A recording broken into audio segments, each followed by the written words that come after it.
coastline of all Caribbean territories are indented with headland and bays, which serve as spawning grounds due to their calm, shallow, and protected warm nutrient-rich waters, which shield eggs and tiny fish from strong ocean currents.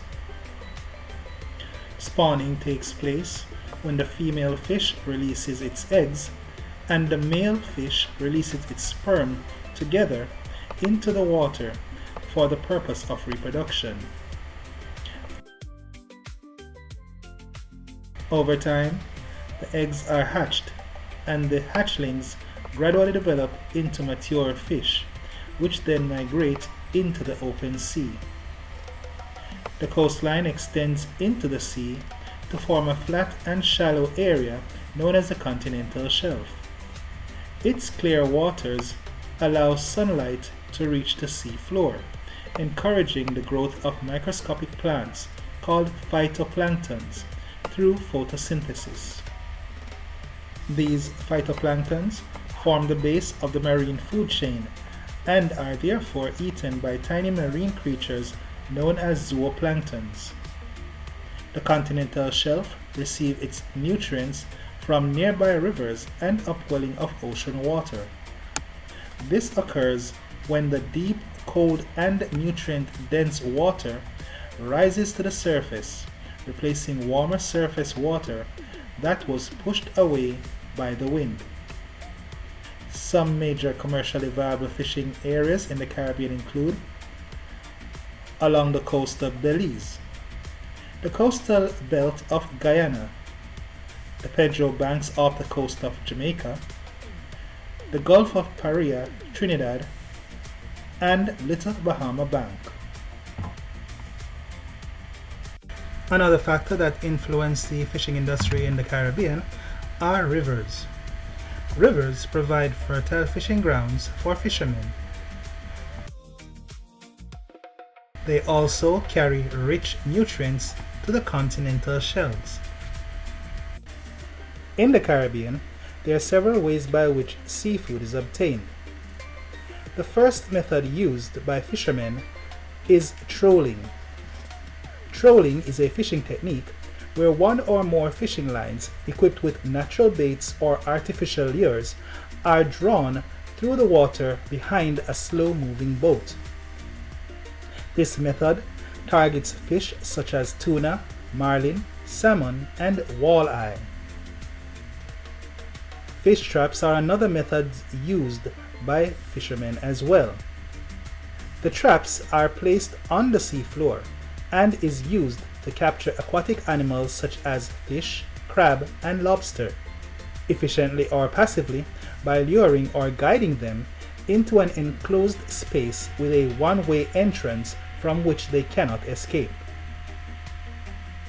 A third method used by Caribbean fishermen are the use of drift nets. Drift nets are used to catch fish swimming near the surface. This method is used to catch tuna and swordfish. Another method are the use of gill nets. A gill net is a vertical wall of mesh that catches fish by their gills. Gill nets are anchored to the sea floor.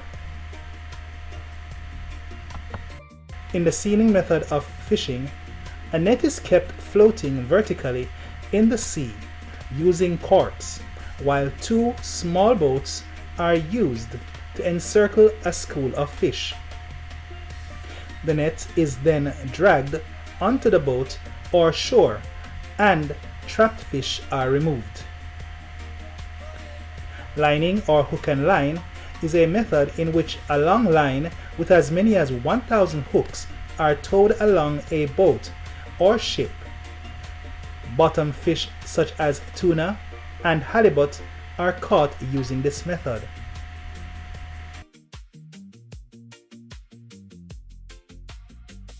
Trawling involves a cone-shaped net pulled by a ship called a trawler. It is used to catch fish such as cod, haddock, and hake.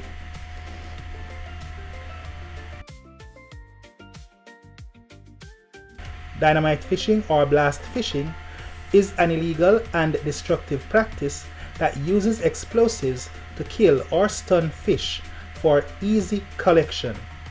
The underwater shock waves rupture fish swim bladders, causing most fish to sink. As with any industry, the Caribbean fishing industry also has its fair share of challenges. One of the challenges facing the Caribbean fishing industry are the destruction of fishing grounds. Fish sanctuaries such as coral reefs and mangroves are important for spawning and serve as a habitat. These sanctuaries are destroyed throughout the Caribbean. Coral reefs are destroyed by poor fishing methods such as trawling and dynamite fishing, and by natural disasters, in this case, hurricanes.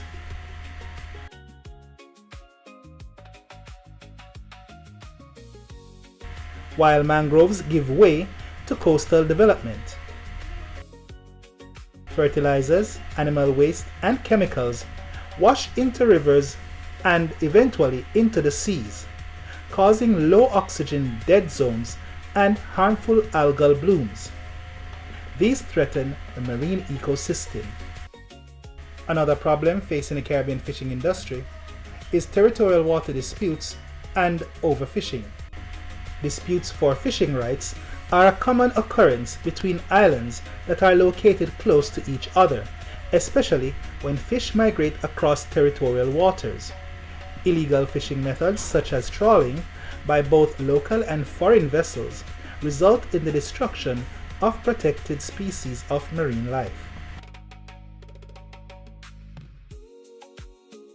Belize's fishing industry is one of the largest fishing industries in the Caribbean.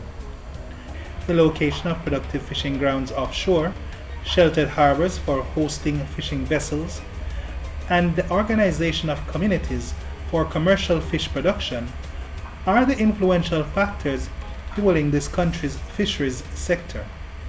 The sources for the fishing industry in Belize are rivers that bring nutrients to the sea, shallow waters offshore holding nutrients for marine life,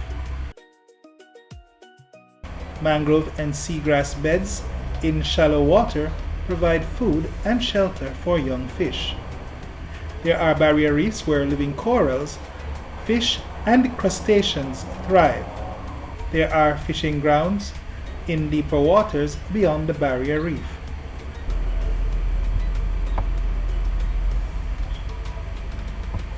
The fishing industry in Belize is well organized and managed to make good use of marine resources. There are nearly 2,000 fishers and many shore-based jobs in processing and administration. Most of the fishers belong to a cooperative. The cooperatives collect the fish from the fishers and market it on behalf of the fishers. Then they share the profits among the fishers at the end of the year. The cooperative also provide loans and other benefits such as pension, education, and sick pay. Aquaculture is fish farming under controlled conditions in enclosed tanks and ponds. Fish and shrimp are hatched from eggs and released into ponds, where they are supplied with high-protein feed and grow to maturity. In Belize, there are 14 shrimp farms. Nationally, there are 4 processing plants which produce 86 tons of shrimp a day. The fish are exported to the United States of America, Europe, and Japan. Most aquaculture exports are sold to the United States and Europe.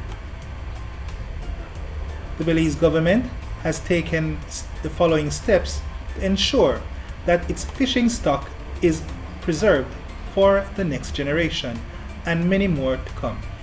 There is a closed season for conch from July to September and for lobster from February to June to allow for breeding to take place. Young lobster and conch below a certain size are not used. This gives them a chance to mature.